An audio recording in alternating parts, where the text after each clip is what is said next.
இல்லை. இன்றைக்கி ஒரு நீதிபதி நீதி தவறுறாரு அப்படின்னா எதனால்? லாபம்.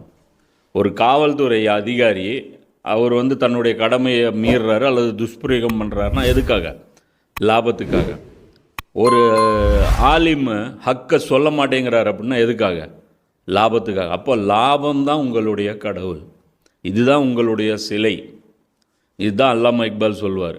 என்ன சொல்கிறாரு? புத்தோசே ஹே துஜே உம்மீத் ஹே, खुदा से ना उम्मीदी, मुझे बता तो ज़रा और काफिरी क्या है.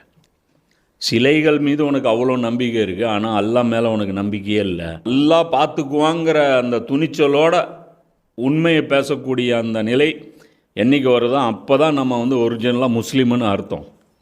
அல்லாஹ் கைவிட்டுருவான். இந்த நிர்வாகம் தான் எனக்கு சாப்பாடு போடுது, இந்த நிர்வாகம் தான் எனக்கு உணவளிக்குது, இவங்க சம்பளம் எனக்கு வெளியே துரத்திட்டாங்கன்னா நான் என்ன பண்ணுவேன், எனக்கு தெரியாது.